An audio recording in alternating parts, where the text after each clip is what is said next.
Bien chers sœurs et frères, notre temps de carême amorce aujourd'hui une nouvelle phase en attendant celle de la Semaine Sainte.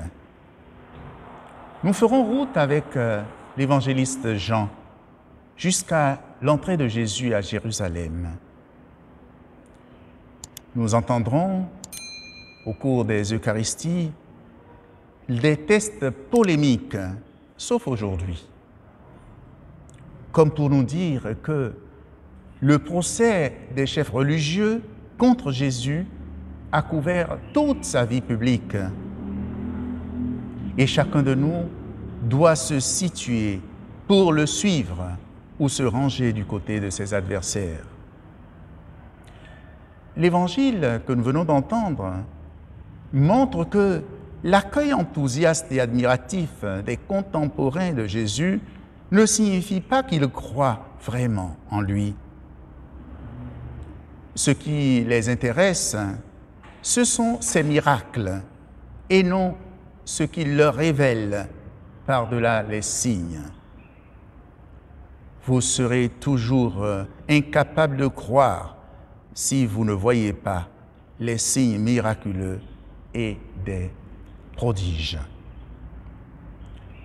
La guérison du fils du fonctionnaire royal nous enseigne que la foi, la vraie foi, ne peut s'appuyer que sur la parole de Jésus, sur notre capacité à discerner en lui le Messie, le Fils du Père. À la demande du fonctionnaire romain, Jésus oppose d'abord un refus. En fait, sa foi, comme celle des Galiléens, reposait sur ce qu'il savait à propos des merveilles de ce thaumaturge Jésus. Mais tandis que le diagnostic vital de son fils était sérieusement engagé, c'est par la seule parole de Jésus que son enfant, cet enfant, retrouvera la vie. En effet, au creux de son épreuve et au contact de Jésus, cet officier va progresser dans sa foi. Il va croire à la parole de Jésus sans aucun signe immédiat. « Retourne chez toi, ton fils vit, » lui dit Jésus. Il croit à la parole performative de Jésus et s'en retourne chez lui, convaincu que le Maître ne peut le tromper. C'est alors qu'il comprendra que la guérison de son fils l'invite à donner désormais au Christ une confiance totale et sans condition.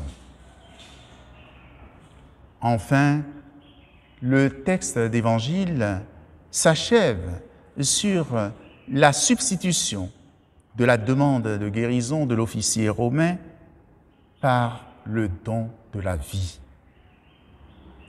L'officier romain a demandé la guérison de son fils. Jésus lui dira que son fils vit. Avec cet officier, le Christ nous apprend que nous devons œuvrer à grandir constamment dans notre foi et notre adhésion à sa personne, et cela pour passer de ce que nous voyons à la foi. Il s'agit de passer de la vue au croire. Croire en celui qui vit, croire en celui qui donne la vie. Que cette grâce nous soit accordée maintenant et pour les siècles des siècles.